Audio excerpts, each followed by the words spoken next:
com muita satisfação que estamos aqui hoje presentes para o lançamento do livro Estudos para a Paz, Conceitos e Debates, que foi publicado no final do ano passado pela editora da Universidade Federal do Sergipe, né?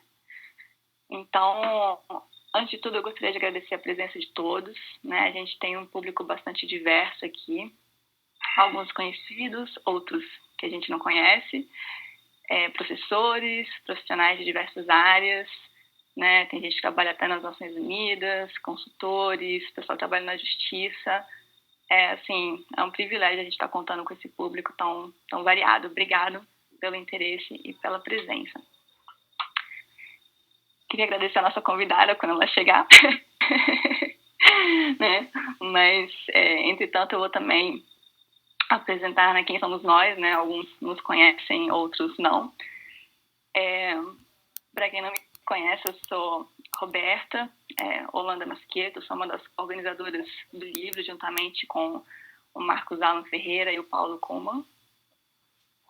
E eu vou falar um pouquinho, né, do nosso perfil. O Marcos Alan, ele é professor e coordenador do programa de pós-graduação em Ciência Política e Relações Internacionais da Universidade Federal da Paraíba e é professor visitante no mestrado em Desenvolvimento Social na Universidade NUR, Bolívia.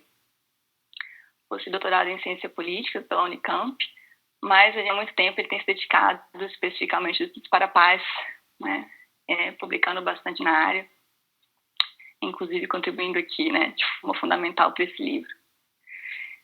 Paulo Roberto Loyola Kuhlmann, professor também, coordenador do programa de pós-graduação em Relações Internacionais na Universidade Estadual da Paraíba. Ele é coordenador do projeto Universidade em Ação e do grupo de estudos de paz e segurança mundial. Tem doutorado em ciência política na USP, mas ele se dedica de corpo e alma a questões ligadas à paz, né, Paulo? Não apenas academicamente, mas também por meio dessa atuação como palhaço social. E, bom, eu sou Roberta Holanda Masqueto, nesse momento eu sou pesquisadora de pós-doutorado no Centro de Estudos Sociais da Universidade de Coimbra, parte do Núcleo de Estudos sobre Humanidades, Migrações e Estudos para a Paz, no MEP. Eu concluí meu doutorado em Estudos para a Paz na Universidade de Bradford, no Reino Unido, e trabalho basicamente com estudos para a paz e especificamente construção da paz em Moçambique e Timor-Leste. Então, esse é o time que coordenou esse livro, né, que conta com muitos colegas acadêmicos aqui do Brasil, de Portugal, Moçambique, Estados Unidos, alguns estão aqui presentes, né? E é esse livro que a gente vai apresentar hoje. Vamos ver se a Érica chegou.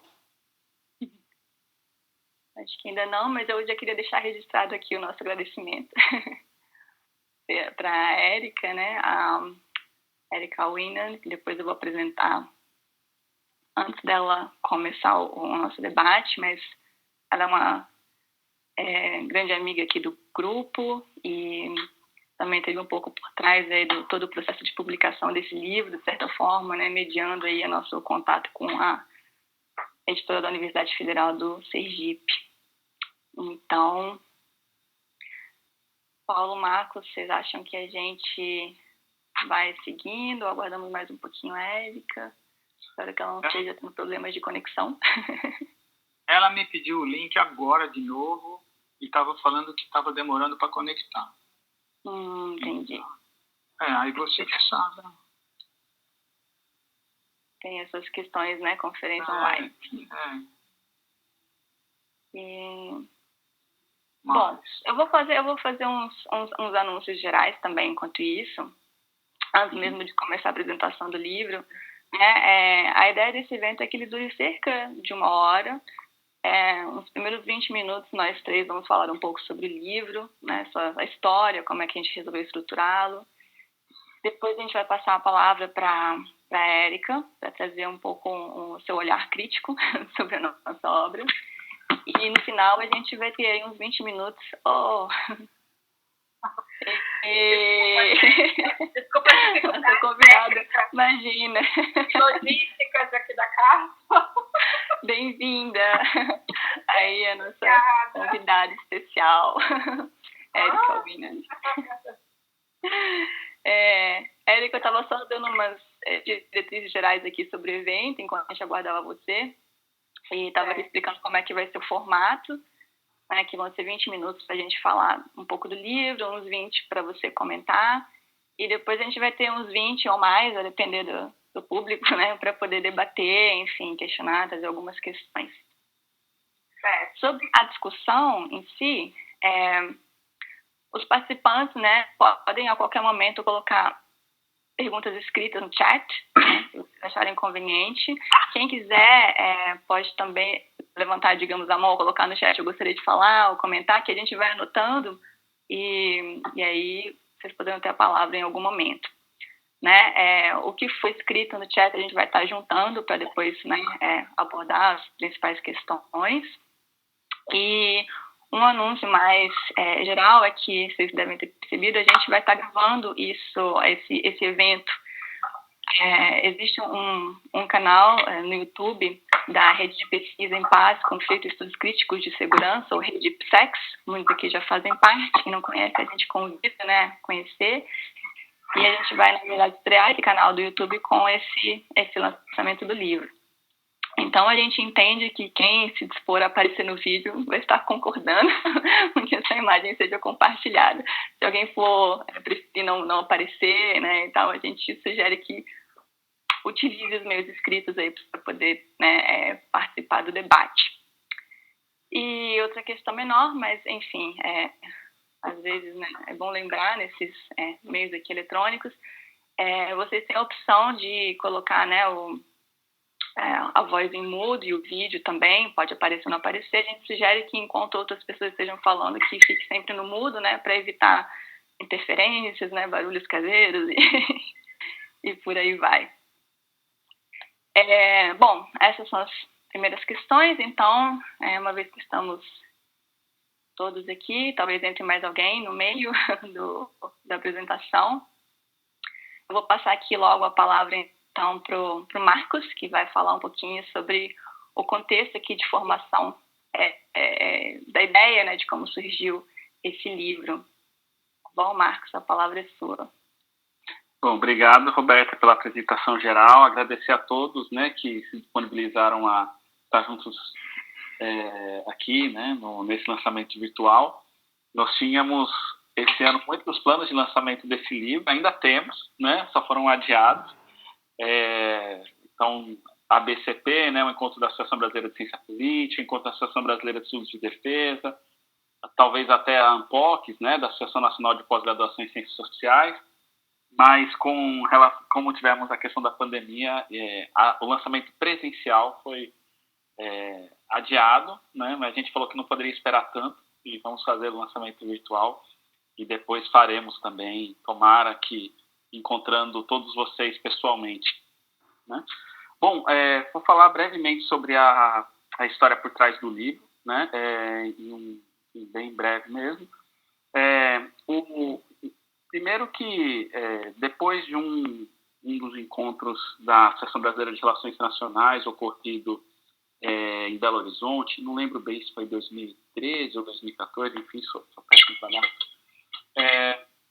Houve por parte de alguns pesquisadores, como eu e outros colegas que pesquisam sobre paz e enfim, conflitos, né, um certo desconforto ao notar que vários trabalhos tinham sido rejeitados com o argumento de que não estava dentro do escopo da ABRE, né?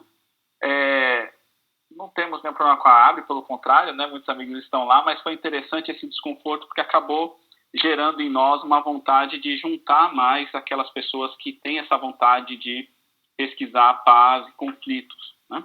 Uma área que já depois vai ser dito aqui, né, já é muito bem consolidada no exterior, mas que no Brasil está crescendo aos poucos.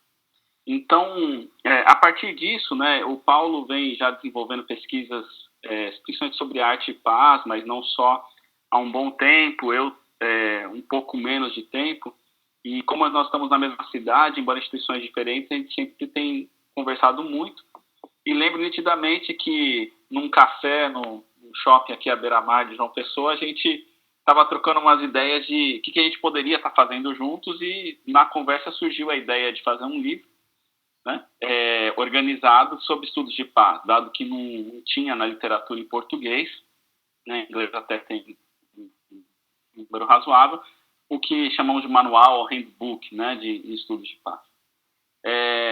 Só que, assim, eu e o Paulo percebeu que a gente precisava trazer gente forte para o nosso lado também, para pesquisar e ajudar no livro, e aí vamos convidar a Roberta Masqueto, né, que tem um expertise em estudos de paz muito maior que o nosso, conhece muita gente, vamos tentar juntar forças. E, enfim, a Roberta, com seu coração generoso, aceitou o nosso convite, e ali começou essa jornada mesmo, né? E eu digo jornada porque foram vários vai-e-vens para que esse livro saísse, né? Além dessa percepção que havia poucos livros em português, havia também uma percepção nossa de que justamente por isso haveria uma possibilidade de ele ser melhor aceito por algumas editoras comerciais, o que infelizmente não foi verdade, né? Então a Elsevier sequer nos respondeu na época, eu lembro muito bem. Depois tentamos por uma editora que tinha funcionado muito bem num livro de minha autoria, que na verdade era fruto da minha tese, que é a editora Prisma, e a editora simplesmente faliu no meio do caminho, né? Já foram muitos obstáculos, e aqui, aproveitando já essa oportunidade, quero agradecer também a paciência de cada um que contribuiu com o livro, né? Porque foi muito mais demorado do que os livros habitualmente já são, né? Em todo o processo de revisão por pares, tudo isso. Era um livro que já estava encaminhado numa editora e que teve que voltar. E aí, depois que a gente teve esse contratempo com a Prismas, nós buscamos conversar com amigos, e aí a Érica, né, que estará daqui a pouco, enfim, debatendo o livro, nos colocou a possibilidade, servindo intermediadora, para conversar com a editora da Universidade Federal de Sergipe, que a gente já conhecia da qualidade editorial deles, até de outros projetos que eu e a Érica tivemos envolvidos. Na verdade, ela organizou 2 livros que eu contribuí com capítulo, né? Então, a gente viu que seria uma boa possibilidade, e fomos muito bem acolhidos pela editora da Universidade Federal de Sergipe, que fez todo um trabalho bem bacana, né, de editoração. Então, esse é o contexto, né? E, nesse meio tempo, nós pensamos não só em envolver gente do Brasil, mas convidar algumas pessoas de fora do país que pudessem contribuir com o livro. Então, vocês notam que, além de vários pesquisadores que formaram inicialmente a rede, né, de pesquisa em paz, conflitos e estudos críticos de segurança, nós contamos também com colegas de Portugal, principalmente na Universidade de Coimbra, também dos Estados Unidos, né, uma amiga pessoal que, por coincidência, foi professora na Universidade Federal de Sergipe, né, a Marta Abani, que hoje está na Universidade do Kansas e pesquisa sobre educação para a paz e contribui justamente com esse tema. E também colocar uma nota especial aqui, né, que infelizmente nesse processo longo do livro, uma das autoras, a Iraê Lundim, veio por falecer, né, inclusive o livro é dedicado em memória a ela, né, que contribuiu com um capítulo de um tema importantíssimo para os estudos de paz, que é o tema da reconciliação, né, pós-conflito, e ela, com toda a sua experiência do seu próprio país, enfim, trouxe uma abordagem sui generis até no livro, né, ao trazer não só a parte conceitual, mas de alguém que vivenciou um processo de reconciliação nacional. Então, essa foi o início, né, desse livro e como que ele foi construído. E aí agora a gente vai explicar um pouco mais, na verdade, a Roberta e o Paulo, sobre o Campo Estudos de Paz, como que esse livro se insere, mas em termos de bastidores era isso que eu queria trazer inicialmente sobre o livro, né? E, enfim, passo agora a bola para o Paulo, que vai continuar essa parte da introdução. Ok. Então, tá, deixa eu ligar aqui o cronômetro para não levar bronca da Roberta. Então, permite só fazer como moderadora aqui, uma brevíssima intervenção. Eu acho que é importante ressaltar nesse contexto, além de tudo que o Marcos mencionou, que a ideia do livro foi no final de 2015, né? E foi uma jornada mesmo. Mas eu acho importante ressaltar que foi na mesma época de formação da rede. né, de pesquisa em paz, conflitos e estudos críticos de segurança, a rede IPSEX. Então, foi também uma forma de juntar boa parte do pessoal que também já estava, né, participando da rede, né, muitos dos autores, na verdade, fazem parte da rede, então teve esse ímpeto, né, teve essa inspiração que eu acho que é importante, assim, destacar, né. Mas é isso, só queria fazer esse adendo. Paulo, a palavra é sua. Então, gente, boa tarde. Eu vou falar um pouquinho aqui sobre os estudos para a paz, né? A gente, inclusive, começa dizendo que a gente prefere falar estudos para a paz do que estudos de paz, porque requer uma característica prática, principalmente. Então, a gente estuda para a paz, e não simplesmente é um estudioso de longe, né? E os estudos para a paz, então, eles têm uma necessidade de ter um referencial analítico diferenciado, né? Existe essa busca por o que é que caracteriza uma área de pesquisa, uma área de conhecimento. E alguns conceitos fundamentais foram sendo estabelecidos durante o tempo. Uma delas é que a paz ela se antagoniza com a violência e não com a guerra. O que é o comum, por exemplo, na ciência política e nas relações internacionais, é a paz se antagonizando com a guerra. E não, a guerra é simplesmente uma das formas de violência. A outra questão é trazer conceitos como violência estrutural e violência cultural. E a gente pode, então, apontar a violência de gênero como uma delas, que abrange tanto a violência estrutural como a violência cultural. E a paz positiva, que a mim me interessa muito, porque é uma opção principal de pensar a construção da paz, e não simplesmente ficar verificando e encontrando focos de violência ou motivos da violência, mas não, procurar os motivos da paz. E aí, alguns aspectos importantes do campo de estudos para a paz, né, seriam, por exemplo, o objetivo normativo e transformador. E isso é muito interessante porque a ciência, eu aprendi assim lá na ciência política, que a política é o que é, né? Quando a gente lê Maquiavel e outros, e não o que deve ser. E então a gente pensa que, tanto nas relações internacionais também, que a ciência é a análise daquilo que está posto. E aí o Galton é um dos pesquisadores importantes que ele fala, não é por termos uma característica normativa que isso se perde. Não, é um objetivo normativo transformador, ou seja, nós trabalhamos em direção à paz, estudamos em direção à paz, e nem por isso descaracteriza a capacidade dos estudos para a paz como área do conhecimento, por exemplo, como a medicina, que se preocupa com a cura, e nem por isso ela deixa de ser uma ciência. A outra questão importante é a característica transdisciplinar e interdisciplinar e independente. Ou seja, ela não é submissa a nenhuma área do conhecimento, porque às vezes algumas pessoas dizem, não, os estudos para a paz estão embaixo de relações internacionais. Não, é bem maior o escopo e a amplitude dos estudos para a paz. E uma coisa importante também é a necessidade crítica dos estudos para a paz. Por quê? Porque, na verdade, toda vez que algum pesquisador levanta alguns aspectos do conhecimento, é muito característico de que os países hegemônicos ou o sistema internacional, que é controlado por alguns países hegemônicos, pegue esses conceitos e transforme eles e use esses conceitos em prol da sua própria hegemonia, como ocorre muitas vezes nas operações de paz e reconstrução pós-conflito. Então, é muito importante a gente dizer, não, a gente tem uma característica crítica que está voltada para os aspectos emancipatórios e libertadores da paz, né? E fugindo dessa questão hegemônica. Uma outra coisa importante também seria a diversidade dos níveis de análise.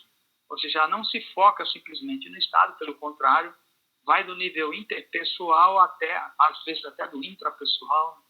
e vai para o sistema internacional, passando por qualquer tipo de nível de análise. Então, a gente procurou nesse livro levantar campos teóricos, metodológicos, éticos e práticos que a gente necessitaria abordar. Né? Então, a gente tentou fazer esse manual com essa preocupação. Né? Então, quais foram assim, os assuntos mais importantes que a gente considerou, né? Para a gente poder fazer uma divisão, simplesmente para ter uma noção. Alguns aspectos que a gente considera duros, que já são abordados por outras disciplinas, como o controle nuclear, as operações de paz, o terrorismo, o narcotráfico, só que a gente se propõe em apontar um olhar crítico, diferenciado para todas essas áreas que são ditas duras. Outros assuntos próprios dos estudos para a paz, que são a não violência, a educação para a paz, a reconciliação e justiça, e outras áreas transversais, como, por exemplo, os direitos humanos, que sempre dialogam com os estudos para a paz.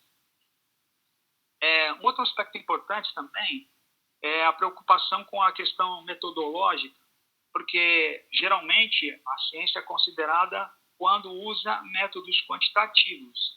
E existe uma discussão bastante interessante no livro a respeito das possibilidades das melhores metodologias para trabalhar com estudos para a paz. Dentre elas, a gente pode falar da etnografia e da pesquisação. Então, além disso, então, por exemplo, eu até esqueci de falar do meu capítulo de estudos para a paz, tudo bem, né? Mas de arte, né? Do aspecto da arte. Mas o que eu queria dizer é que esses assuntos eles não esgotam os estudos para a paz, mas eles fornecem uma base muito importante, e eu considero que esse livro realmente ele pode dar uma base de conhecimento e estudo para quem está iniciando e para quem vai continuar. Minha mãe está lendo o livro e está gostando, eu estou feliz. Tá? Muito obrigado, gente. Tá? Obrigada, Paulo. E quero só ressaltar aqui o capítulo do Paulo. Na verdade, o Paulo escreve em coautoria, né, com inclusive alguns alunos, ex-alunos dele, né.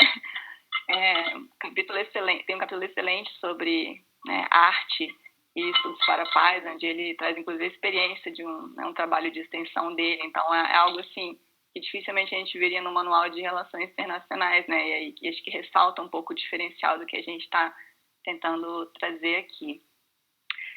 Para quem não viu o livro, acho que vale a pena só fazer a nossa propaganda, né? É um livro que ficou bem grosso. A gente, na verdade, não teve...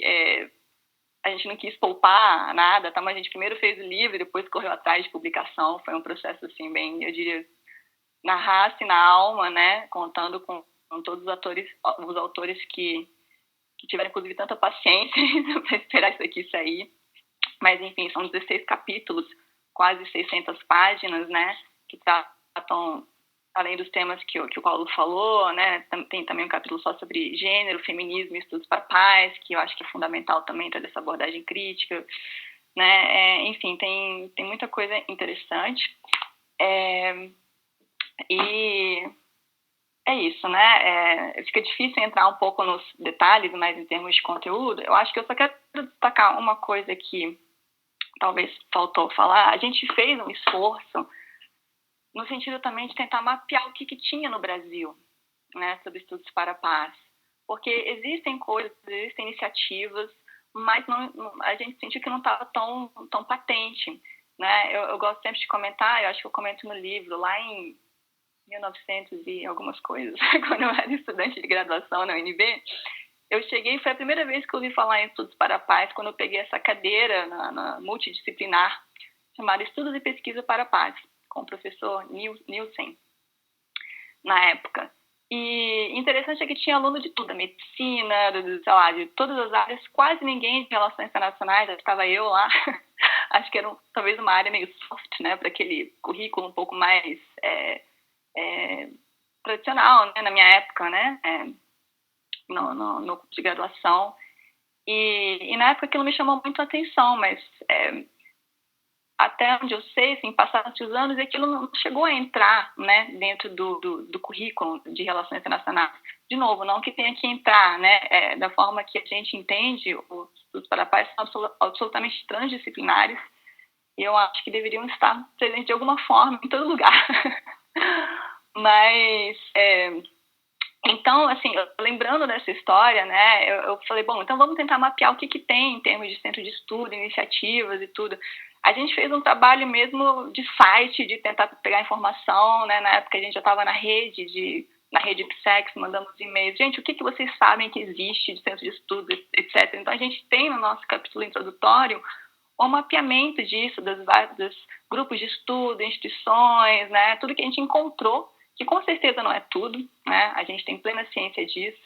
Na verdade, a gente acha que uma das coisas que tem que ser feita é um estudo ainda mais sistemático para a gente poder encontrar o que mais está sendo feito, de forma a também promover um diálogo, né? O Brasil é grande, né? Então seria interessante a gente ter uma plataforma comum onde a gente possa trocar experiências, ideias, né? E divulgar trabalhos na área de estudos para a paz. Mas enfim, acho que essa é uma coisa importante que a gente traz aqui, né? Que pelo menos dentro do nosso conhecimento eu não tinha visto antes, foi um esforço deliberado para tentar também contextualizar o campo aqui no Brasil. Bom, eu vou terminar um pouco essa parte falando primeiro a questão do acesso ao livro, né? Já que a gente está fazendo aqui um lançamento online, como o Marcos falou, existiam muitos planos para lançamento em eventos, né? Coisas marcadas em universidades que não puderam se concretizar. O acesso ao livro, bom, por enquanto, pode ser adquirido com nós editores, né? A gente fez uma impressão, um número, digamos, limitado por enquanto, mas a gente tem vendido, assim, né, por meio de repasse de palavras. Então, quem tiver repasse de informação, né, na Facebook, na lista, então quem tiver interesse, né, basta entrar em contato com a gente e a gente faz o que melhor se faz nessa pandemia, que é mandar coisas pelo correio e comprar online, né? Então, tá aqui, se quem quiser pode, né, entrar em contato com um de nós três. E tem o link da Amazon também, né? Pode adquirir pela Amazon. O link na Amazon que acaba indo direto para o Marcos também, né? É o nosso único link, mas que acaba sendo redirecionado de qualquer forma para um de nós. Então, fiquem à vontade, se quiserem divulgar, a gente agradece. Bom, eu gostaria de adicionar mais umas duas coisas nessa primeira parte. Primeiro é que, como se trata de um livro editado e a gente tem capítulos, né, muito distintos, mas a nossa pretensão aqui está discutindo o livro como um todo, né? Isso a gente deixa para a Érica, que é a parte difícil. Mas a gente está pensando em aproveitar esse momento em que as atividades virtuais têm sido, digamos, o recurso, né, de comunicação que a gente tem, para poder lançar futuras discussões sobre capítulos específicos do livro. É algo que a gente já conversou com alguns autores, então a gente planeja ter mais eventos desse tipo, mais focados, né, a temas específicos dos capítulos do livro. Então, a gente vai estar divulgando isso, né, nas redes sociais, no site do PSEX, e quem tiver interesse vai ser ótimo poder contar com vocês. E, por fim, eu gostaria de fazer um anúncio aqui em primeira mão, que é uma reflexão, né, a gente teve depois que o livro saiu, e na verdade foi uma reflexão ao longo do processo, mas enfim, ficou mais clara aí a partir do lançamento do livro. A gente resolveu e vamos abrir uma chamada para trabalho para um segundo volume, que vai se chamar Estudos para a Paz, Debates Globais e Perspectivas Brasileiras. Como eu disse, assim, aliás, como o Paulo explicou, né, nesse livro a gente conseguiu colocar muita coisa, mas tem muitos temas que ficaram, infelizmente, de fora e que também não ia dar, a menos que ficasse uma bíblia, né, dos estudos para a paz, mas tem temas como, por exemplo, né, paz e meio ambiente, comunicação, jornalismo para a paz, área da saúde, paz, enfim, tantos outros, né, que fazem parte do debate mais geral sobre estudos para a paz e não puderam entrar nesse volume. Mas, para além disso, e pensando um pouco mais na perspectiva crítica que a gente adota, né, a gente sente que é um momento de também discutir visões mais brasileiras sobre os estudos para a paz. Eu acho que nós, editores, também tivemos uma formação muito influenciada por paradigmas estrangeiros. Os estudos para a paz também surgiu, de certa forma, né, na Europa, Estados Unidos, e a gente está interessado em expandir um pouco isso para perspectivas bem locais brasileiras, né? Então, por exemplo, qual é a visão indígena da paz? Né? Que reforma agrária, que é uma questão tão central no Brasil, tem a ver com violência e paz? Como discutir justiça social? Né? Qual a visão de paz das periferias, das favelas? Então, a gente está fazendo esse chamado para, inclusive, se vocês conhecerem pessoas interessadas, a gente está interessado em ter capítulos, reflexões por uma ótica brasileira. Né? A gente vai, em seguida, publicizar isso, essa chamada, mas eu já queria deixar aqui anunciado, né? Porque a gente está bastante animado com essa continuação desse trabalho.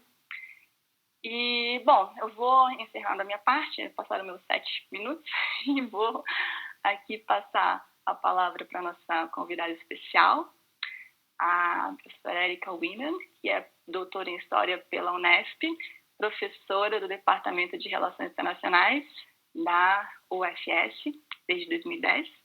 Atualmente, ela é coordenadora de Relações Internacionais da Pró-Reitoria de Pós-Graduação e Pesquisa da UFS. É membro do Grupo de Estudos em Defesa e Segurança Internacional, o GEDS, e líder do Grupo de Estudos Críticos sobre Política de Defesa, Cooperação, Segurança e Paz, POP e Paz.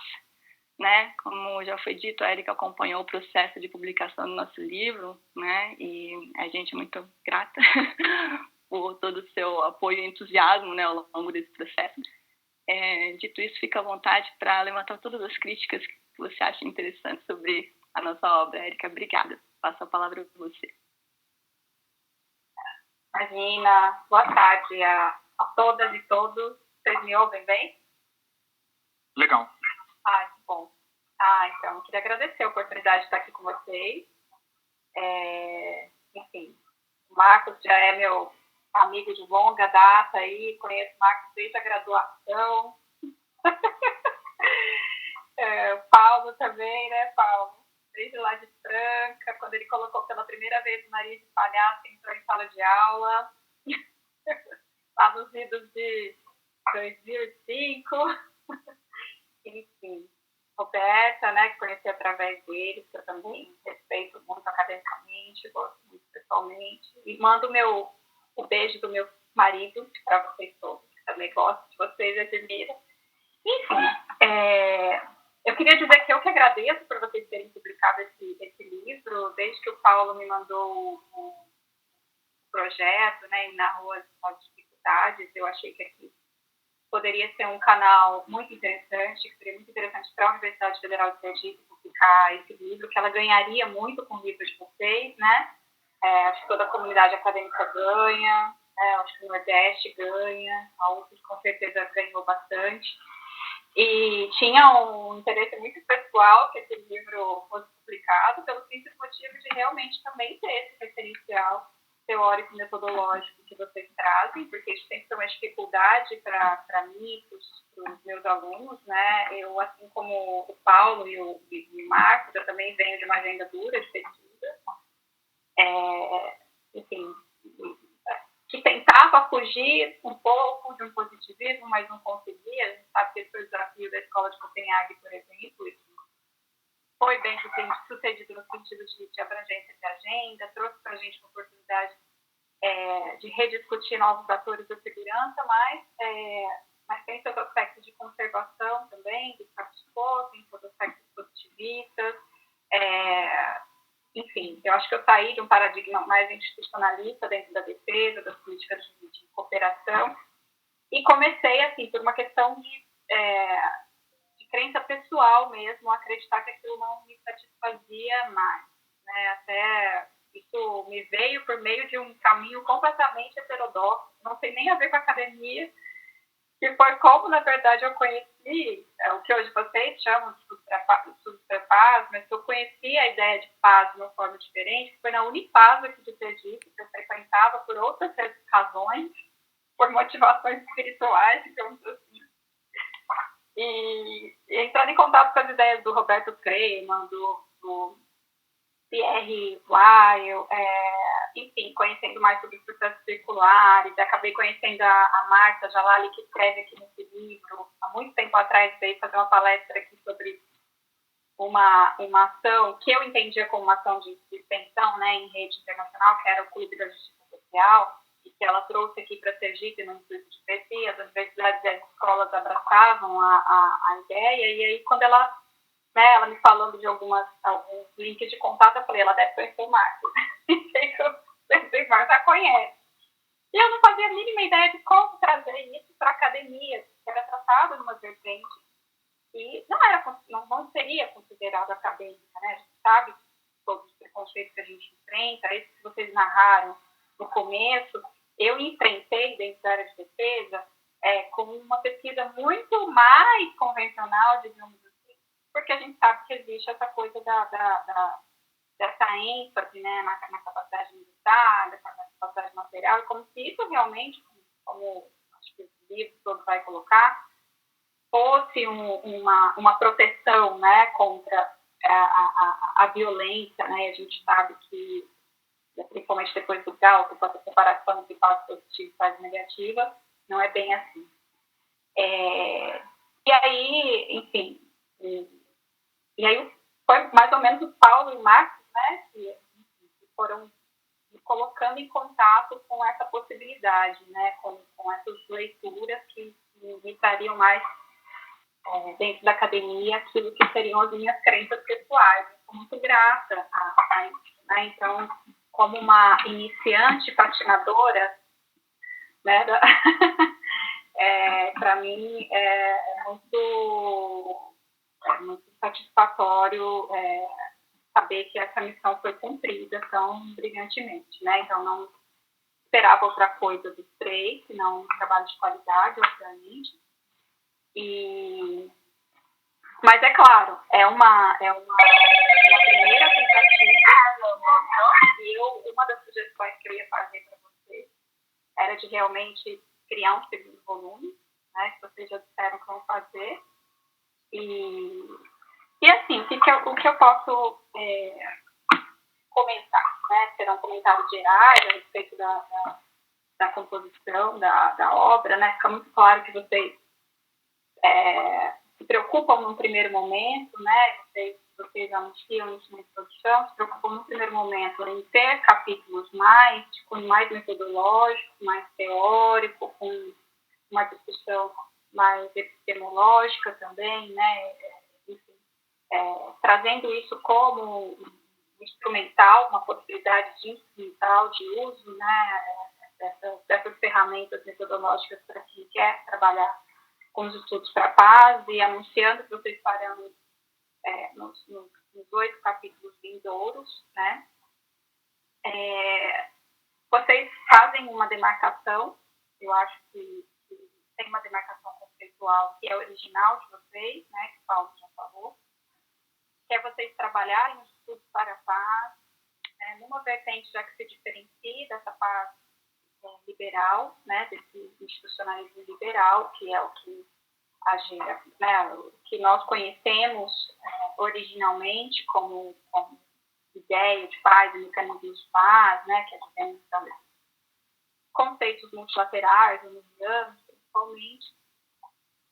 Então, existe um diferencial que vocês criam, mas é interessante que, ao mesmo tempo, vocês não são excludentes, né, porque o próprio livro de vocês traz estudos que não são de todos críticos nesse sentido, esse propósito da paz liberal, porque acreditam também que alguns mecanismos multilaterais sejam importantes para o estabelecimento de paz, né? Ficou muito claro no capítulo da Vanessa e da Camila sobre missão de paz, né? Que me parece ter uma convicção de que as missões de paz, embora devam ser repensadas, devam ser reformuladas, reelaboradas, são importantes no primeiro momento, no sentido de transferir capacidade a uma comunidade que não tem ou que perdeu essa capacidade, né? É claro que isso depois é imediatamente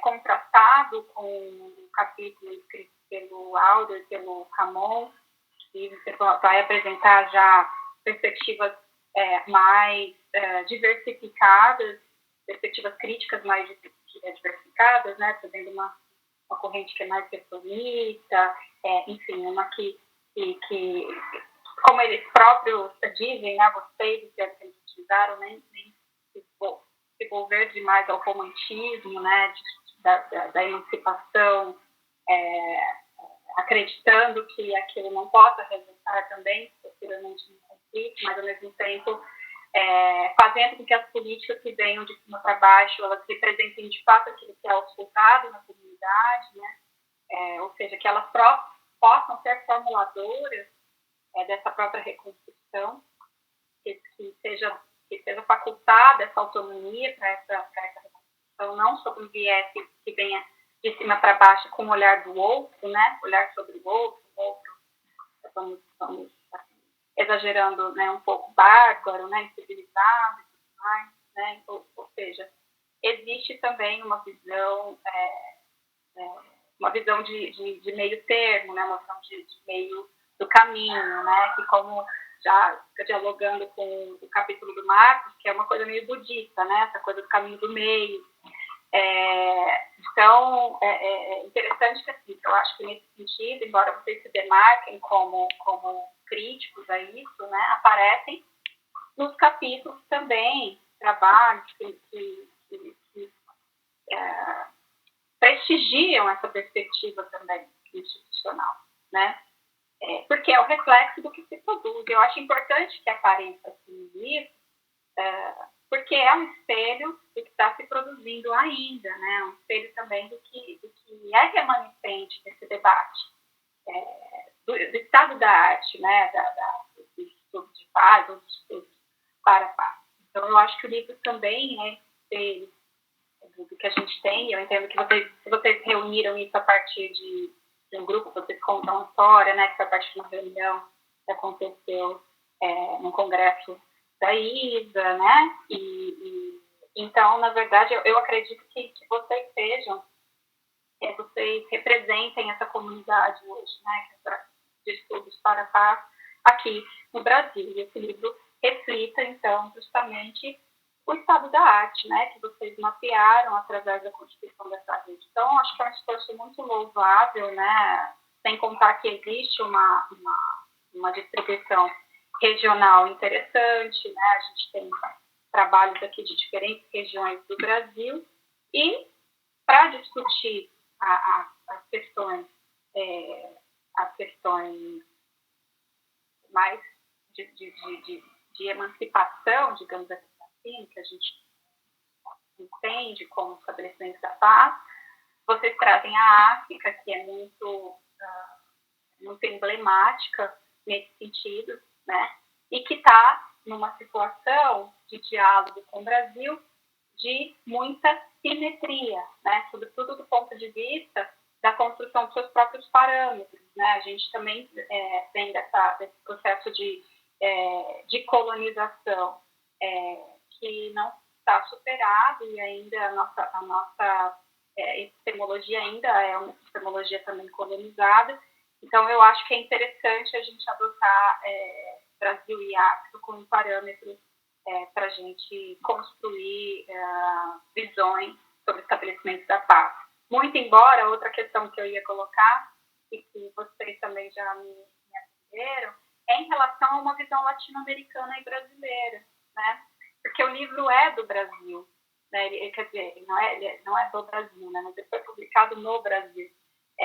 Então, assim, eu acho que um primeiro mérito que deve ser louvado, de fato, é aquilo que vem da intenção primordial de vocês, que é publicar um livro em português. Eu acho que isso é muito importante para a democratização do conhecimento. né? Muitas vezes a gente olha para as questões de internacionalização, né? E para a questão da necessidade de diálogo interlinguístico também. Então, aí, nesse sentido, a organização de obras que sejam multilíneas não é um problema, mas do ponto de vista quali, né? Do ponto de vista da sucupira é bom, né, para a consolidação institucional, mas a gente sabe que para a situação do Brasil, por exemplo, para a situação das universidades federais, que hoje tem 60% de cotas, e hoje eu acho que isso fica ainda mais atual nessa situação da pandemia, do Covid-19, em que a gente vê aí as assimetrias escancaradas, que a gente vê que a maior parte dos nossos alunos mal tem acesso à internet, né? A gente não pode supor que eles conheçam a língua inglesa, como a gente quer que conheçam, muito embora a CAPES exija que essa internacionalização seja um reflexo do sucesso das universidades, né? Então, eu acho que a gente, às vezes, tem que dar um passo atrás e reconhecer que a gente precisa também de políticas de democratização, de maior acesso ao conhecimento. Então, nesse sentido, também é louvável vocês trazerem essa literatura estrangeira, né? Já aplicada à pesquisa de vocês. Então, eu achei isso muito interessante, achei muito louvável. E o que eu colocaria, né, seria isso, né? Então, a gente tem uma perspectiva africana, que é trazida pela pesquisa da Roberta, que fez trabalho de campo, né, que presenciou, que experienciou a comunidade. Então, tem um trabalho que é muito coerente com aquilo que ela defende epistemicamente, o trabalho da Iraê também, né? Mas aí eu fiquei pensando muito na América Latina, né? E, embora a América Latina seja só um conceito, né? Enfim, mas existe uma identidade, né? Da América Latina, que eu acho que nesse ponto, quando a gente discute a emancipação, e aí abrangendo um pouco mais, não só olhando para a emancipação do ponto de vista da segurança ou dos estudos da paz, mas porque Boaventura Souza Santos trabalha com emancipação, o próprio Marx já trabalha como emancipação, e é interessante que, assim, que conforme eu fui conhecendo Galton, né, e reforço que fui apresentada ao Galton por vocês, Galton também trabalha muito violência epistêmica, né, epistemicídio, e é interessante como isso se relaciona a isso, né, a essa necessidade da gente prestigiar esse saber original, né, um saber voltado, de fato, para aquela realidade que é sentida pelaquela comunidade, né, que dialoga, por sua vez, com o conceito de ciência cidadã, ou seja, a não artificialidade de produção de dados, né. Então, basicamente, muito dentro das relações internacionais, as relações internacionais no Brasil ainda são muito voltadas para uma produção mainstream, digamos assim, né? Não é, eu acho que esse não é só um discurso, eu acho que ainda existe essa predominância, e não só no sentido de reprodução da literatura, mas no sentido metodológico mesmo, né? Do que é um dado válido, do que não é um dado válido, né? Da quantificação, da credibilidade dos dados, de modo que muitas vezes um dado que é produzido por uma comunidade não é um dado válido, né? É um dado cheio de subjetividade, né? Não tem essa separação. E aí, nesse sentido, chegam vocês e vêm mostrando, né, essa interdisciplinaridade, essa transdisciplinaridade, e mostrando também que nos estudos para a paz não há uma separação entre esse aspecto da ciência e da prática, né? Então, vocês mostram como há, digamos, pesquisadores, né, e practitioners, como vocês chamam, né, numa única figura, né, que trazem trabalhos muito relevantes, né? Vocês mencionam o exemplo do Paul Lederach, não sei se assim se pronuncia, mas isso me intrigou bastante também, porque eu acho que a atualidade cobra muito isso também, né? Eu tenho alguns planos de trabalho aqui dentro da pesquisa Journalism, né? Foram também inspirados como o Galton vê o protagonismo da mídia, né, na perpetuação cultural do conflito, né, da prática do conflito em situações diárias, rotineiras. E uma coisa que a gente tem discutido muito por aqui é que a gente precisa ouvir as fontes que não são oficiais, né? A gente precisa ouvir os observatórios das favelas, a gente precisa partir para tudo que é olhar da comunidade, né? E muito no sentido de evitar construir uma história única, né? Que é sempre um caminho bastante perigoso, bastante conflitivo. Então, eu também me senti bastante, particularmente, bastante contemplada nesse aspecto, porque o papel da universidade, né, eu acho que também tem que ser dito, o papel da universidade é associar a pesquisa com a extensão, né, e eu acho que dentro dessa perspectiva, os estudos para a paz, eles trazem para a gente a possibilidade de a gente embasar, né, o nosso trabalho, seja do ponto de vista da pesquisa, seja do ponto de vista da extensão, numa única metodologia, que é a metodologia, essa metodologia que vocês trazem, né, dos estudos para a paz. Mas sempre fica, enfim, sempre que eu tentei estruturar alguma coisa nesse sentido de extensão, aqui o Paulo e o Marcos sabem, né, a gente tem para mim, são muito caras as escolas públicas nesse sentido. Eu acho que a educação para a paz, ela é fundamental, né, para a construção de uma cultura de paz. O Lucas, que é, enfim, meu marido, meu colega de trabalho também, trabalha junto à cadeia, né, a prisão infanto juvenil aqui, que é a Senan, né, e por conta disso passou a dialogar muito com o Paulo, mas a gente sempre teve dificuldade de como transformar isso em pesquisa, né, quais são os referenciais, assim, essa coisa o Lucas conseguiu aprovar o projeto dele na Senan, eu fiquei 5 anos tentando institucionalizar e não consegui. Porque sempre vinha essa coisa de o que você está fazendo é praticamente um catecismo, né? De onde você tirou essa ideia de educar para a paz nas escolas, né?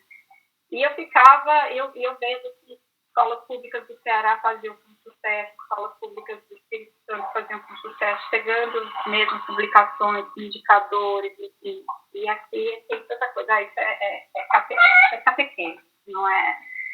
Isso não pode acontecer na academia. Então vamos fazer na informalidade mesmo. E aí eu vejo, né, vocês trazerem essa afirmação que também me contempla bastante. Eu também acredito bastante nisso, que ouvindo essa comunidade, que a gente possa também produzir pesquisa de qualidade. O exemplo que falo também com a arte, me trouxe também essa perspectiva. Agora, uma coisa que eu ia perguntar para você. Justamente nesse sentido, eu penso que o próximo livro de vocês deve tentar buscar um pouco mais desse traction para escrever.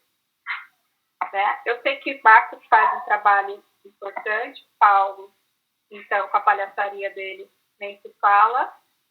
Mas não sei se algum autor mais desse livro tem algum projeto de extensão nesse sentido de levar a sua pesquisa para a comunidade, né? E eu acho que seria interessante vocês também fazerem um mapeamento disso num próximo livro, para a gente ter mais materialidade de como se dá, então, essa ligação entre a produção acadêmica e a prática extensionista. Eu acho isso muito importante. Eu acho que isso vai ser muito importante para a gente poder avalizar ou validar os nossos referenciais nas próximas ações. Porque eu acredito que esse livro ele possa ser também um grande motivador para novos practitioners. Né? Acho que ele pode formar uma comunidade de prática de paz. Né? Mais do que ajudar a formar uma comunidade cênica, ele pode também formar essa comunidade prática. E quanto mais exemplos a gente tiver de como isso acontece na prática, principalmente juntando pesquisa e ação social, acho que para a gente, enquanto pesquisador, é mais interessante. E num próximo momento também, buscar essa interdisciplinariedade que vocês denunciam, essa transdisciplinariedade. Porque, muito embora vocês tragam o TPP como transdisciplinário e interdisciplinário, esse livro é uma parte dos autores aqui, vem das relações internacionais e de segurança. Então, ele acabou não refletindo essa transdisciplinariedade. O que eu digo, não é um problema, né? Não só porque é um primeiro esforço, mas porque, como vocês disseram, é um retrato do que é feito no Brasil. Né? Então, ele também traz um material para que a gente possa, né, estudar, de fato, fazer uma historiografia da pesquisa para paz dentro do Brasil, né? Até indicando, induzindo, né, novas agendas.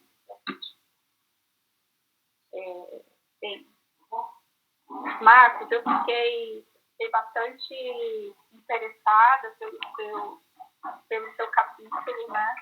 E eu fiquei me perguntando, assim, uma curiosidade muito pessoal sobre a relação do Galton. Ele teve algum envolvimento pessoal com o indígena? Porque, assim, me parece na sua narrativa que existe uma ligação dessas ideias originais de paz, que vem desses conceitos da filosofia religiosa, né, que transpõe, então, para uma comunidade prática da não violência, né, exemplo do Gandhi e tudo mais. Mas, assim, existe uma relação, por exemplo, entre como que essa ideia da paz, do ponto de vista da materialização dela academicamente, ela se deriva dessa ideia religiosa. E se isso, assim, se existe essa ligação, mesmo, né? Enfim, existe alguma crítica por exemplo, do Galton, em relação a como essa ideia se construiu num cenário, num contexto religioso, que talvez responda a um contexto de construção de poder, que não seja ocidental, né? Porque essa ideia de não violência, ela não é ocidental, né? Então, assim, me parece muito que fica a ideia da paz liberal, uma ideia de paz ocidental, e a ideia da paz, que vem nessa contraposição à violência, uma ideia, não vou dizer oriental, mas uma ideia não ocidental, né? Então, se é uma ideia não ocidental, assim, eu que não sou uma conhecedora tão profunda de Galton como você, mas eu fiquei curiosa em saber se ele chegou a fazer algum estudo nesse sentido, né? De olhar também para a religião como um instrumento de poder, né? E de depurar, então, essa ideia de paz. Enfim, na verdade, assim, eu teria muitas perguntas para fazer, porque eu acho que livro bom é livro que deixa muita pergunta para a gente, né? Que mostra para a gente o que é que a gente tem que... quais são as veredas que a gente tem que seguir e enfim, por quais caminhos a gente pode continuar sanando as nossas inquietações. E nesse sentido, eu digo que o livro me deixou muitas inquietações. Então, para mim, foi muito bom, foi muito interessante. E eu, como falei para vocês, não vou me ater, né, a capítulo por capítulo, acho que esse não é o caso, mas eu acho que é isso, né? Eu pensei, do modo geral, na organização, né, no significado dessa organização, que eu acho que a própria organização do texto, a própria estruturação do capítulo, ela traz um conceito, né? Então, acho que vocês trazem esse conceito por meio dessa organização e por meio desse cenário, que é uma coisa até que a gente tem, que a gente discutiu muito aqui, porque eu e a professora Lídia, doutora pelo Santiago Dantas, está trabalhando aqui agora como professora substituta, e comigo no grupo de pesquisa, no COP-PAS, e nós temos discutido o livro capítulo por capítulo com os alunos, justamente porque a gente tem essa agenda de pesquisa e a gente carecia muito desses referenciais, né? Então, a gente colocou como prioridade discutir o livro. Então, a gente tem comentado muito isso aqui, que foi muito louvável o esforço de vocês em todos esses sentidos que eu coloquei. Tá? Eu espero ter feito comentários úteis. E mais uma vez, obrigada, gente, pela oportunidade. Nossa, a gente que agradece, Érica, e acho que eu posso antecipar aqui, em nome dos três, que você parece que leu o nosso pensamento, né? Assim, é muito bom ver algumas coisas que a gente estava pensando, você validando essa ideia de trazer uma coisa mais Brasil, no caso, até latino-americana, e a gente fica super agradecido pelos seus comentários. Acho que ajudaram muito até para a gente pensar esse volume 2. Obrigada mesmo. Gente, a gente já está passando um pouquinho do horário previsto, né? A gente começou um pouquinho atrasado. Então, eu ia sugerir para quem tiver perguntas já ir se manifestando, para depois a gente passar a palavra, né, para cada um de nós três para, enfim, responder, enfim, aos comentários. Talvez enquanto isso, o Marco já possa ir respondendo a pergunta da Érica, que foi bem específica, né? Enquanto mais alguém se manifesta por aqui, pode ser? Sim. Bom, Érica, primeiro, obrigado pela leitura cuidadosa do livro. Fiquei, para quem, como eu disse, né, teve esse trabalho imenso de publicar o livro, eu vi que você e a Lívia estão lendo capítulo por capítulo e debatendo. Já é recompensador, né? Porque o Paulo e a Roberta sabem muito bem o quanto de contratempo tivemos, mas que bom que deu certo e já tem, enfim, pessoal de ponta aí, né, lendo e discutindo. Fico muito feliz com isso. Eu tô longe de ser esse especialista igual que você coloca. Tem muita coisa ainda que poderia ter lido já dele, mas assim, fazendo e aí até não sei se a Roberta depois quiser complementar alguma coisa também, porque ela fez doutorado em estudos de paz, né? Eu não tinha, assim, não tive disciplina sobre isso. Fui aprendendo, lendo, né?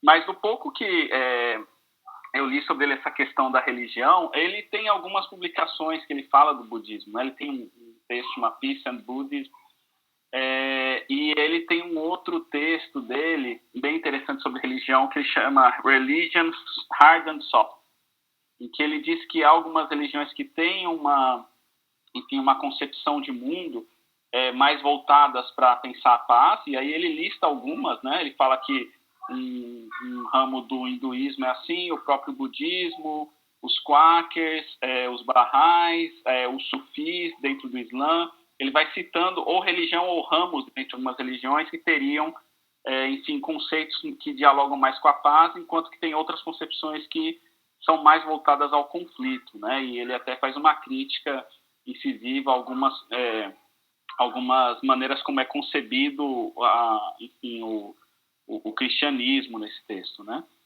Mas o próprio Galton também coloca que e até em resposta na época ao texto dele sobre o imperialismo, né? Uma explicação estrutural do imperialismo, se ele era um marxista ou não, e ele fala que ele era mais gandhiano do que marxista, né? E se deve muito mais, enfim, a gente sabe a importância que, enfim, a luta do Gandhi, como ela está enveredada também para uma interpretação de mundo do hinduísmo, né? Então, acho que tem sim muito dessas religiões orientais e dessas duas grandes tradições religiosas, vamos dizer assim, né? Tanto o hinduísmo como o budismo.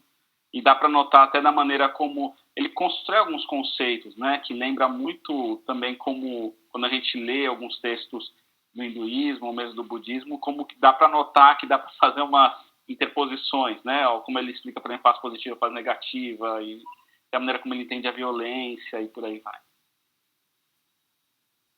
Mas obrigado pelo comentário aí, tá? Obrigada, Marcos. Não estou vendo questões aqui.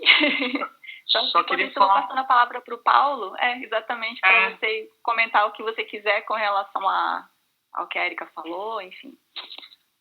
Mas, enfim, tem um livro do Galton, né, que acho que é O Caminho é o Meio, acho que é isso, que é baseado, toda a estrutura dele é em cima do que o Gandhi fez, né? Então, acho que é importante a gente ver a influência do Gandhi muito forte no que ele escreveu, né?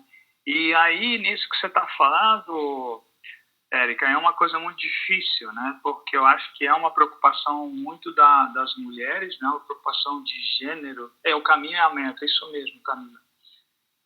Falei bobagem. Mas que é a questão que você fala dessa violência epistêmica, sei lá, como seja, ou seja, que muitas mulheres escreveram muitas coisas e os homens vão lá e se apropriam, né? E assim por diante. Então acho que é fundamental, por exemplo, a gente pode dizer, eu digo que círculos de paz e outras coisas surgem nas religiões tradicionais ou nas práticas tradicionais, e aí vai um ocidental lá e compila a ideia e lança, né? A justiça restaurativa, a mesma coisa, né? Então isso é uma preocupação importante.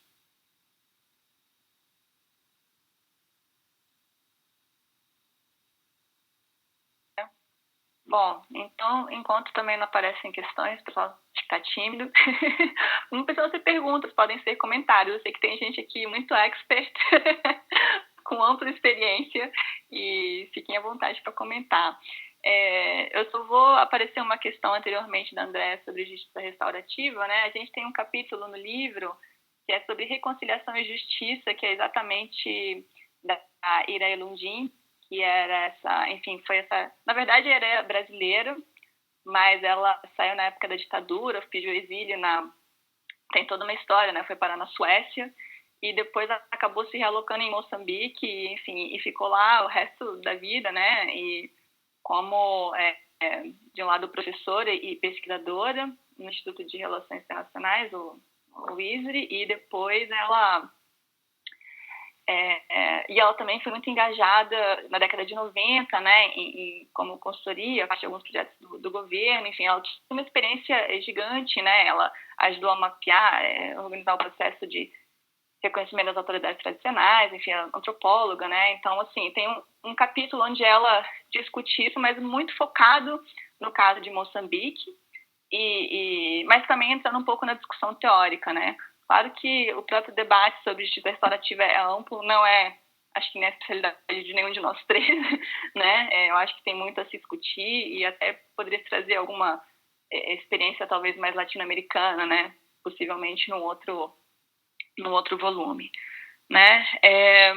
Queria também ponderar sobre um comentário que a Érica fez sobre a questão, acho que ela não falou diretamente disso, mas a questão do racismo, né, no Brasil. Você mencionou a questão das cotas e tudo, e esse acho que é um dos temas que a gente gostaria muito de ver no nosso volume 2, porque é isso, né, quando eu falo a visão de minorias, assim, da periferia, ou visão das favelas, ou enfim, é isso, né, gênero a gente ainda conseguiu incluir, né, tem um capítulo excelente de duas colegas de Coimbra, muito engajadas com a questão do debate sobre gênero, mas são muitas, né, LGBT, né, enfim, tem tantas perspectivas e o que me leva também a uma outra questão, né, que a Érica falou e também a gente quer reforçar no âmbito da chamada.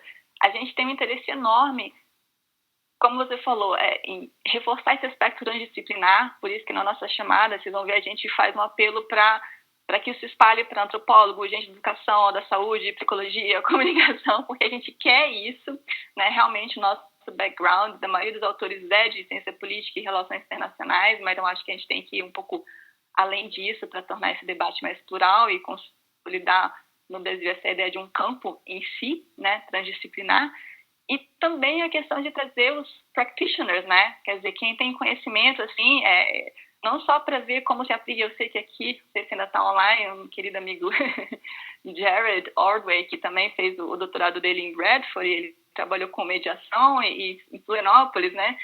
E eu lembro, talvez eu possa até comentar, Jared, mas enfim, uma das questões dele para fazer o doutorado é exatamente a crítica aos modelos teóricos de resolução de conflito que ele estudava e que ele utilizava, né?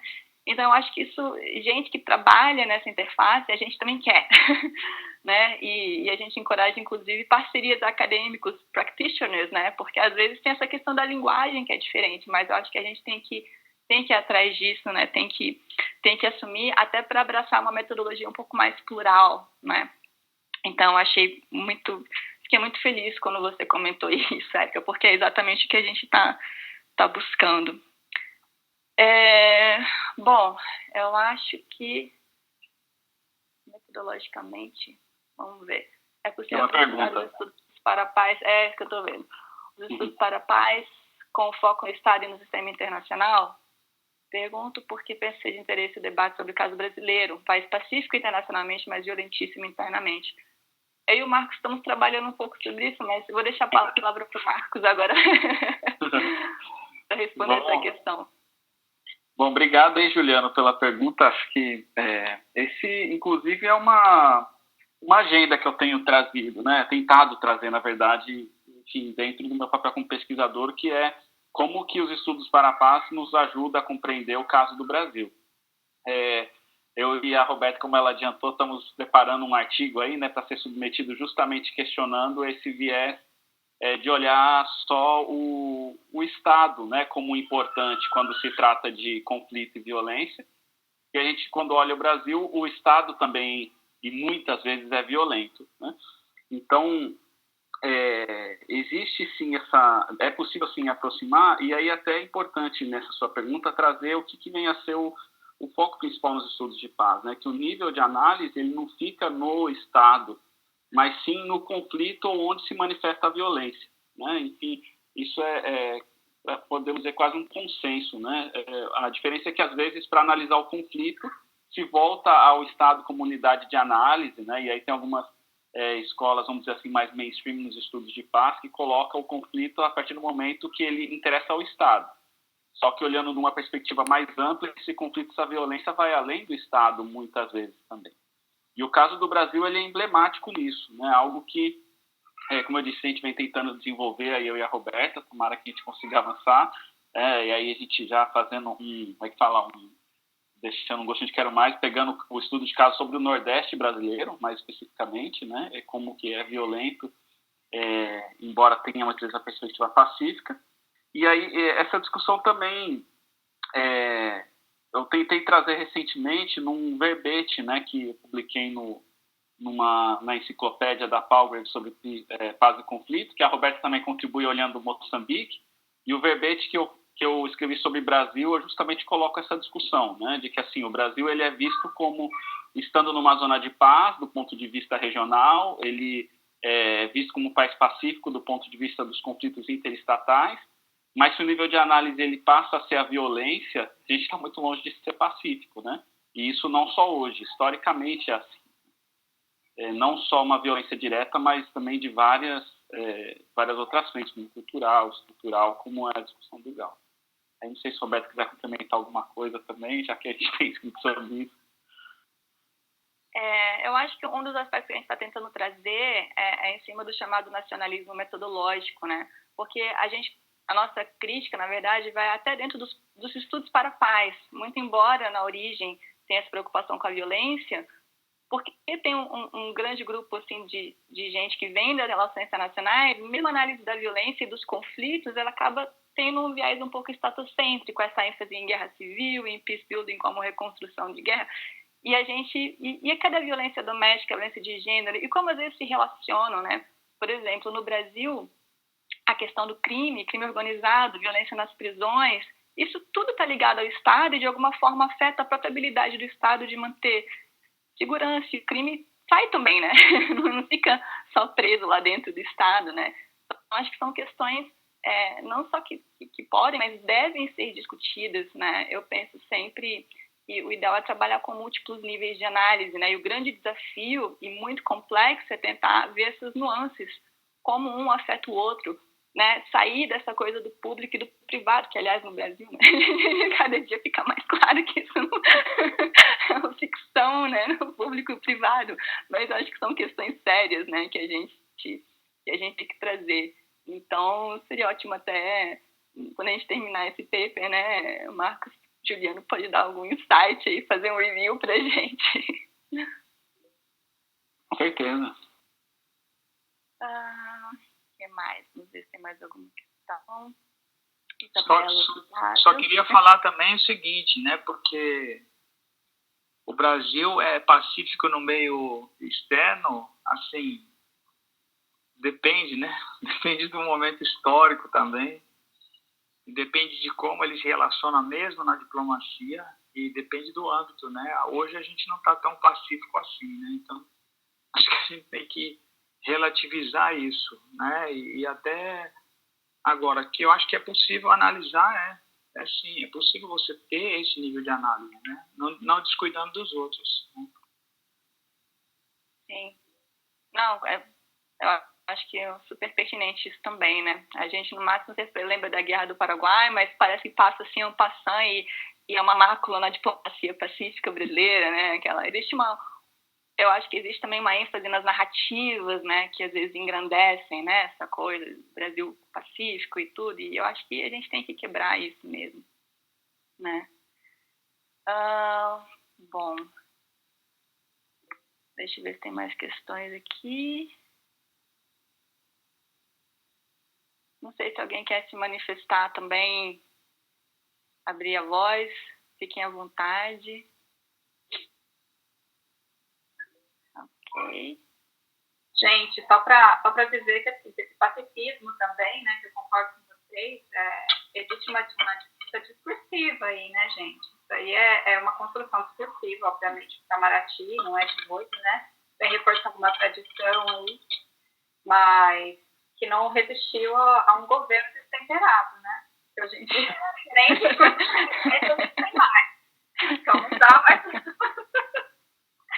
É verdade. Nem com a América do Sul, né? Nem com a América do Sul esse discurso tá valendo. Enfim. Bom. No comentário do Juliano, o pessoal anda meio perdido aí nas análises de política externa. Assim, eu acho que... Desculpa, Roberto, do Juliano, né? Para a política externa, eu sempre fico curioso para saber como que vai ser o adjetivo para esse período de política externa, né? Já tivemos na altiva, né? Política externa altiva, outro momento, pragmatismo responsável. Vamos ver como é que os analistas aí, como ele coloca, vão... Pragmatismo responsável. É a política externa destrutiva, Boa, destrutiva e irresponsável. Né? Irresponsável. Bom, gente, são 3h20. Acho que mais alguém gostaria de fazer algum comentário, colocar mais alguma questão? Ou Marcos, Paulo, Érica, não sei se alguém quer comentar mais alguma coisa. A gente pode, se não ficar... Deixa eu ver. Mais um comentário aqui. Suerda. Ixi, tanta pergunta aparecendo aqui, peraí. Esse quadro do chat é muito pequenininho, gente. Dá para aumentar. Dá para aumentar? É porque a Suerda faz perguntas breves. Então, Como vocês visualizam as relações entre esses atores nos estudos para a paz, a fim de prevenir imposições, invisibilizações, subalternizações e assimetrias na tentativa de fazer com que pesquisadores ou practitioners encontrem um caminho comum simétrico entre eles? Isso é pergunta de quem? Ela faz uma introdução antes. Gente. Tá, peraí. Um pouquinho em cima. Jesus. A minha pergunta... aí aparece a pergunta 9 e pula aqui, gente. Peraí, vou ler o contexto aí, Marcos, você tá, ou Paulo. O contexto... Eu tô perdida aqui. Aqui, ó, ela fez assim, a minha pista. Aí a minha pergunta.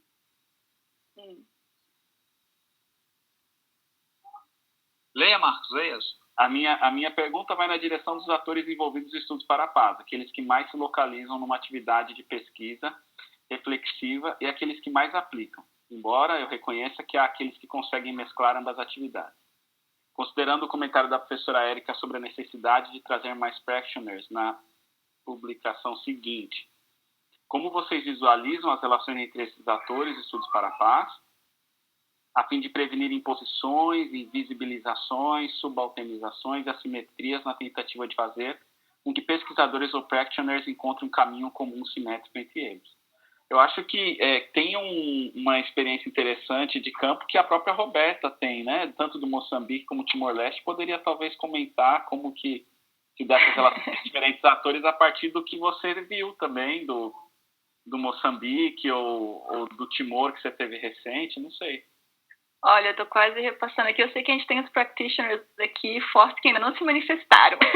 Eu acho que tem mais experiência do que eu. Eu sinto que a minha experiência talvez não seja mais inspiradora. Eu sinto que é muito difícil, deixando claro que eu sempre fui meramente acadêmica, né? Desde acadêmica mesmo, assim, nunca tive um pé, digamos, como practitioner em trabalhos de policy, nem nada. Não por falta de vontade, né? Mas a vida foi me levando para esses caminhos de pesquisa que eu adoro, né? E que eu acho importante. Eu acho que a pesquisa tem um valor importante até no sentido de buscar essas narrativas, né, desconhecidas que depois podem ser utilizadas pelos practitioners, porque são trabalhos que em si demandam muito tempo, né? Uma pesquisa, por exemplo, mais a fundo, etnográfica, se você quer encontrar as pessoas que estão mais à margem do poder, você tem que ter investimento, recursos, tempo, e às vezes esse é um tempo diferente do policymaker, é um tempo diferente da pessoa que está na ONG. Então, eu acho que tem que ser trabalhos, né, complementares. Tem gente que tem o pé nesses dois mundos, né? Vou voltar a falar aqui do meu amigo Jared, que talvez possa até falar mais do que eu sobre essa experiência. Na minha experiência pessoal, eu tive muita dificuldade de ver, talvez, o impacto, pelo menos no curto prazo, da minha pesquisa na dimensão de policy. Não foi por falta de esforços, né? Eu analisei no meu doutorado uma política pública, voltei depois, fiz relatório, e teve gente interessada, mas tá aí, tá o livro, né? E como trazer isso, né, para a dimensão prática. Eu acho que a gente tem que tentar construir canais, né? Por isso que eu reforço assim, o apelo da rede, né, da gente trazer cada vez mais pessoas envolvidas assim, na prática para que a gente possa trocar essas ideias. Eu não vejo muito outra forma, né? Eu acho que a gente tem que aproveitar a expertise de quem faz pesquisa, faz a fundo, né? E como sintetizar isso, esses aprendizados para uma coisa prática, né? Então, eu acho que é um desafio necessário. Não sei se eu respondi a questão. Queria te falar um pouquinho, só, que eu acho assim, a Suerda conhece o meu caminho, né? Mas muito mais proximamente. Mas, assim, se for ver, eu caí numa disciplina de resolução de conflito, porque eu cheguei no departamento e passaram a disciplina. E a disciplina era basicamente o que a ONU faz, basicamente. Então, era operações de paz, peace building, peacemaking, reconstrução pós-conflito e tudo mais. Aí eu tive a sorte de ler um livro que, no capítulo que ele falava de construção de paz por baixo, peace building from below, ele citava Paulo Freire. E aí eu falei assim, peraí, não estou entendendo. Aí deu um nó na minha cabeça. Então, ou seja, mas nesse meio de tempo, a gente começou a ir para as escolas, sem nenhum referencial teórico. A gente botou o nariz de palhaço, foi para as escolas, foi para os asilos. Então, o referencial teórico para o que eu fazia foi surgindo posteriormente. Então, a gente agiu muito intuitivamente. Então, eu acho assim, Érica, vai na intuição e aí, cara, o que acontecer, sabe, vai acontecendo e você vai... Aí eu fui pro primeiro EDEP e aí eu acho que foi o Ramon e o Áureo falaram assim, não, mas tem uma coisa de virada estética. Eu falei, opa, legal, não tinha nenhum conhecimento. Então, assim, o conhecimento teórico foi vindo posteriormente, né? Agora a gente está lendo alguma coisa sobre decolonialismo e está entendendo um pouco mais com uma visão. E eu gosto muito de dizer que nesse campo nosso, ainda mais puxando para o brasileiro, eu acho que Paulo Freire e Augusto Boal têm muito que ensinar para os estudos para a paz. Eu tenho aplicado isso, você sabe, né, Érica? A gente já brincou lá. A Érica foi, entre aspas, minha aluna num cursinho sem vergonha de teatro que eu fiz lá na Federal de Sergipe, que ela sempre me chama para as furadas lá e eu vou com o maior prazer. Então, acho que começa tudo também por trabalhar o corpo, por conhecer o corpo, por respeitar o corpo do outro, né? Eu acho que são coisas que a gente vai adquirindo na prática e vai sentindo mesmo, né? Libertações que vêm a partir do corpo também, né? É isso. Bom, gente, são 15h30. Eu acho que, a menos que alguém tenha alguma questão ou colocação premente, e aí se manifeste já, nós podemos talvez pensar em encerrar o nosso evento. Não sei se Marcos, Paula, Érica gostariam de dizer mais alguma coisa. Eu quero só agradecer a todos, né, que estiveram presentes, a Érica pelos comentários, enfim, acho que fui anotando algumas coisas aqui, com certeza para essa nossa ideia de um segundo volume. Essa live aqui, né, de lançamento ajudou bastante, até para consolidar algumas coisas que eu, Paulo e a Roberta vinha pensando. Obrigado, Érica, e todos que estiveram online. Deixa eu só fazer mais uma provocação para a Roberta, então. Já que vocês estão cheios de ideias e cheios de sangue novo aí para as futuras empreitadas. Eu esqueci de falar do seu capítulo, Roberta. Eu gostei muito do seu capítulo. Eu não... Olha, é uma dificuldade que a gente tem de encontrar indicador de paz, né? Eu também pensava muito nisso. Aqui, por hora, eu comecei tentando contrapor o que era dado de organização internacional e o que era dado de ONG. Né? Como as diferenças e os contextos também de produção dessas diferenças dos dados, por exemplo, que a Anistia Internacional produz, que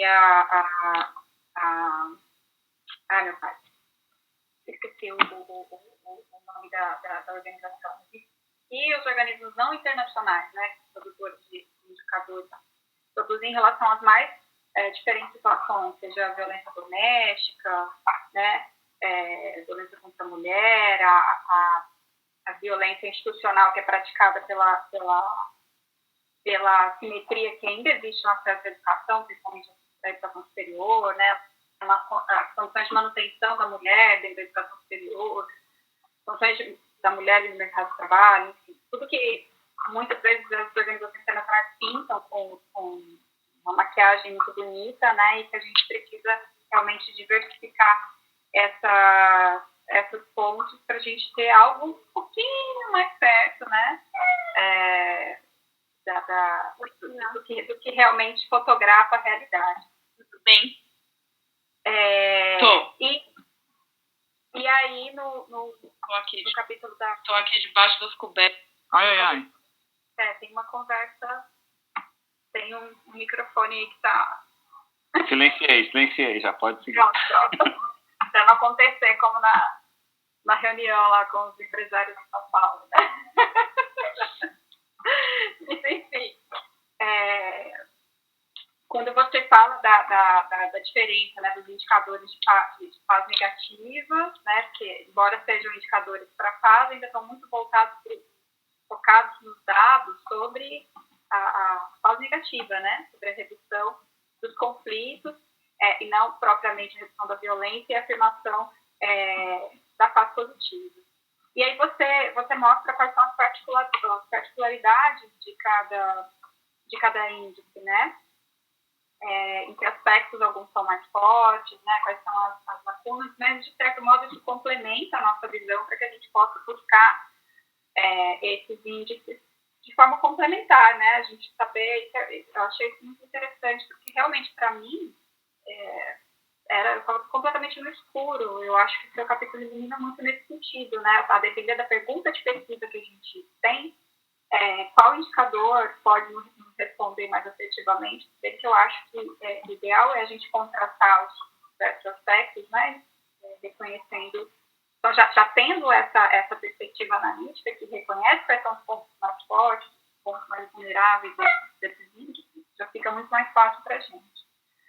Mas aí pelo que eu vejo no seu capítulo não tem algum que satisfaça 100%, né? Essa visão de um observatório de paz mesmo, na perspectiva positiva. E aí?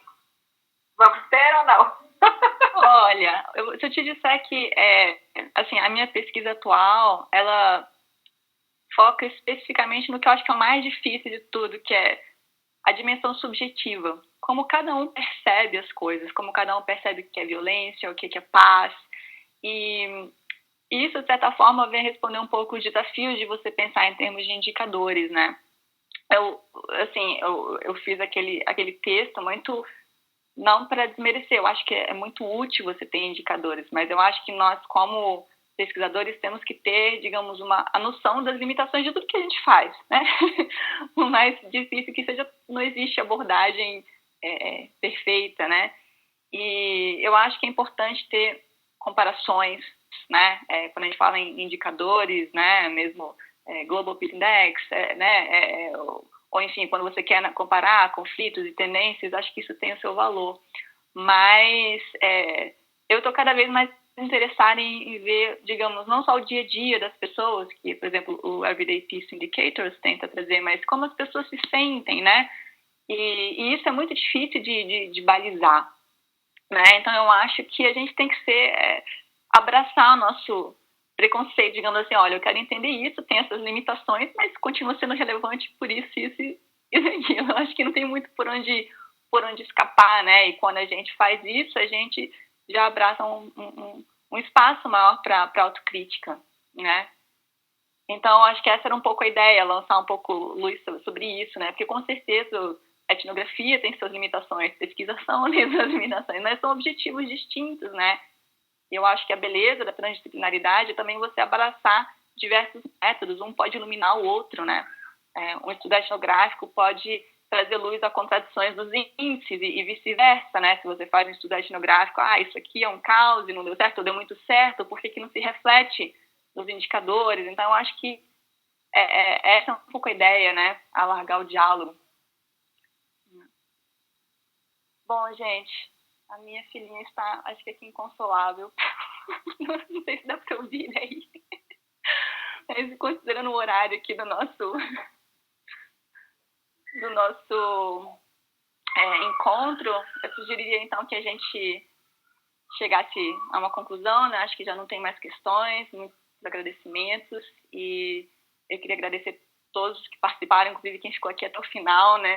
Um pouco a mais do que o planejado. Marcos, Paula, Érica, não sei se tem mais alguma coisa que queiram colocar para finalizar. Muitíssimo obrigada. Eu acho que fico feliz com a forma como ocorreu o evento. E lembrando que a gente vai disponibilizar isso depois e fiquem à vontade para divulgar, né, para comentar. E em breve teremos mais. Isso. Obrigado. Obrigada, gente. Boa tarde para vocês. Boa Obrigado, tarde a todos. Gente. Até Obrigada, mais. Érica. Tchau. Tchau.